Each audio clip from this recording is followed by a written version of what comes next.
Hey, where the hell are you right now? Well, who knows? Don't mess with me. There's nothing of ours in the house. What's going on? Well, that's because I took all of my stuff and left. Huh? I don't understand. Why would you do that? Well, we got divorced, so there's nothing strange about me leaving, right?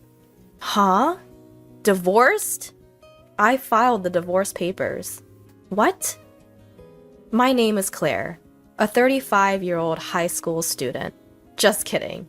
I'm actually an office worker. I have a husband named Evan, and we've been married for 5 years. Evan used to work as a company employee, but he quit his job about 2 years ago and started his own business. However, the business hasn't been doing well, and we've been in the red for the past 2 years. But my income is pretty good, so we're managing to get by. Our relationship as a couple is average, not particularly bad. The problem that I feel is the horrible attitude of my mother-in-law and sister-in-law who live in my husband's family home. Every time I meet with my mother-in-law and sister-in-law, they mock my appearance and complain about something. Each time, I feel sad and stressed. My in-laws' home is about a 10-minute drive from the apartment where my husband and I currently live, and my husband often takes me there.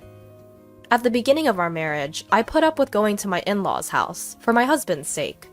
But their bullying has gotten too much recently, so I've started to talk back. Even so, my mother-in-law and sister-in-law don't back down. And my mother-in-law and sister-in-law, they always try to extort money from me for something. Hey Claire, I have a friend's birthday coming up. I want to buy a present, so could you give me $500? Huh? $500? What are you buying? I'm gifting a trip. I'll be going along too. No, that's strange. It's basically like I'm giving the gift, and I can't afford to give $500. You're really stingy, Claire. What are you, a miser? Seriously, even though Evan supports her. Excuse me, I'm the one supporting him. My husband hasn't contributed 1 cent to our living expenses in the past year. And you, sister-in-law, get a job. You're a NEET at your age. Why does my mother-in-law accept my sister-in-law's NEET status? I wanted to spill out all of these thoughts, but my husband interrupted. Hey Claire, I have a friend's birthday coming up. I want to buy a present, so could you give me $500? You really understand, Evan. I'm touched. You're a good son. Then can I also get about $300? There's something I want. Sure, that's fine. Claire, you should have about $300 in your wallet, right? Come on, give it to her quickly. Whether it was due to his pride, my husband made me hand over the money to my sister-in-law without any hesitation. Moreover, my husband started saying incomprehensible things like, "Thanks to me, we can live this luxurious life."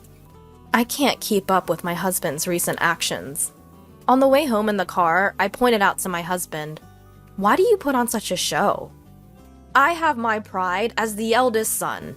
He began to say more absurd things. From there, it turned into a significant argument. Basically, once you give them money, they start to become overbearing. What's wrong with making my own mother happy?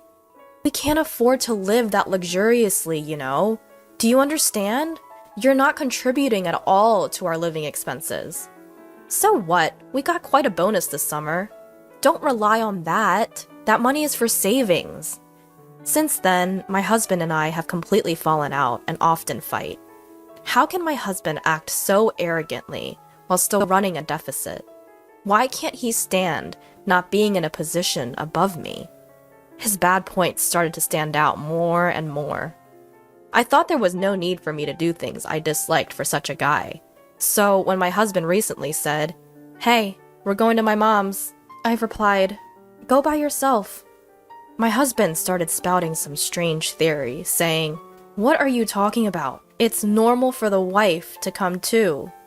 But when I retorted, "So you're abnormal because you don't come when we go to my parents' house," he clicked his tongue and said, "Do whatever you want," then went back to his parents' house alone. A weekend free from my mother-in-law and sister-in-law. How comfortable and pleasant that is. Since I had time to myself, I did a lot of groundwork for my dream. That dream is to buy my own home. I gathered information online and ordered pamphlets.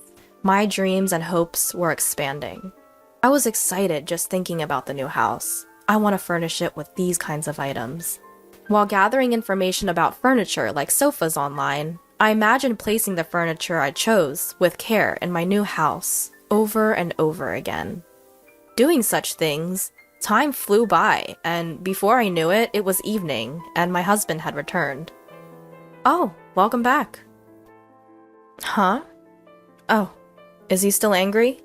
How petty. He should be more mature as a man. I had no intention of pleasing my husband, so I didn't speak to him after that, and started making dinner. Then my husband suddenly started talking. You've been pretty cheeky lately. Huh? You're defying me, saying you don't want to meet my mother and the rest? Defying? We're equals as a couple.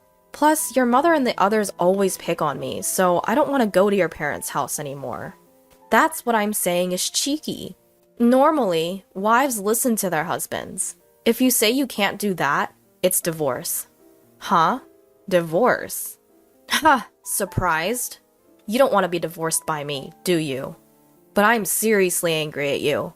I've already signed my part, so it's ready to be submitted at any time.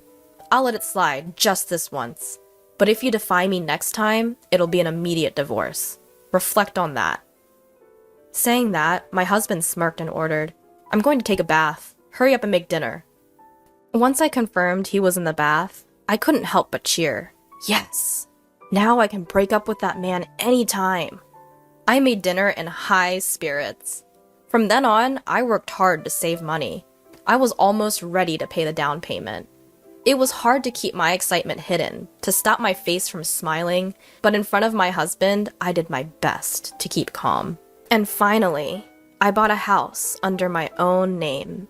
All that's left is to get a divorce after the house is finished, and leave the house where I live with my husband.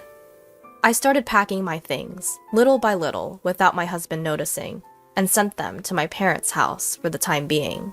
I had told my parents everything, and they understood my situation. And finally, the house was completed. When my husband went back to his parents' house as usual on the weekend, I moved all my things to my new house. The new house is very comfortable, and both the interior and exterior are just as I imagined. As I enjoyed the pleasant smell of a new house all day, my husband called me that night. Hey, where are you? Well, where could I be? Don't mess with me. There's nothing in the house. What's going on? Well, I took all my things and left. What? I don't get it. Why would you do that? Well, since we're divorced, it's not strange for me to move out, right? Huh? Divorced? I've submitted the divorce papers. What? We're strangers now. Don't mess with me. I won't accept that. But you're the one who said we can divorce any time. As a businessman, you should take responsibility for your words. Anyway, this is the end for us. With that, I hung up the phone. Finally, I was free from my husband. That night, I was able to sleep soundly. Living in my new home was very comfortable, and every day I was able to wake up to fresh and have pleasant mornings. Today, I decided to invite my parents to my new home for the first time. As I was cooking alone in the kitchen, my father and mother came with a bottle of celebratory sake. Both my father and mother were surprised to see my new home. And then the three of us toasted. Even though it was a bit early, we started a party. Suddenly, the intercom of the house rang. Huh? Who could it be at this time? When I checked the intercom, there was my ex-husband, ex-mother-in-law, and ex-sister-in-law. Why are you here? From today, my parents and I will live here. My father is in the hospital now, so when he's discharged, he will live here. Open the door right now. No way, that's ridiculous. Why would I have to do that? Please leave my property immediately. Then my ex-mother-in-law stepped forward. You cheeky girl, listen. What's yours is mine. If you understand, open the door. What are you talking about? I'm single, you know. Huh? Did your son not tell you? We've already filed for divorce. We're strangers now. What? The ex-mother-in-law and ex-sister-in-law turned to look at my ex-husband. He seemed to be explaining something to them. I couldn't tell for sure through the intercom screen, but he was probably saying something like, "I don't accept this." I said, "Anyway, you can't enter this house. Please leave," and hung up the intercom. Then my ex-husband started shouting through the front door, "Open the door! I want to talk!" As I was wondering what to do to get rid of him, a police car pulled up in front of my house, and they took my ex-husband into custody. The police seemed to have taken him into custody. When I opened the front door, I saw my ex-husband being pinned to the ground, desperately resisting. It hurts! Why is this happening to me?" My ex-mother-in-law and ex-sister-in-law were shocked to learn that their son was divorced and stood there, stunned. They weren't arrested, but they were escorted away in the police car. After watching my ex-husband and his family being taken away, I went back inside the house. I wonder who called the cops. Then my father made a peace sign. In situations like this, you call the police immediately. Trust my always calm dad. We resumed our party with a fresh round of drinks. As for how my ex-husband found out where I live, it seems he followed me home from work. Because he confessed to stalking me, if he shows up again, he'll be arrested on the spot. With his timid personality, he probably won't come near this house again. I also got a restraining order against his family. After that, it seems my ex-husband's business didn't go well, and he's just been piling up debt. With the divorce, the money he and his family had been mooching off of me was gone. And with his father in the hospital, they had no income, so it seems they had to sell their house. It's really a case of getting what they deserved. On the other hand, I invited my parents to live with me in my new home. My parents are very happy, saying I've been incredibly filial, and they are enjoying life in the new home. I want to continue to cherish my parents and live happily as a close-knit family.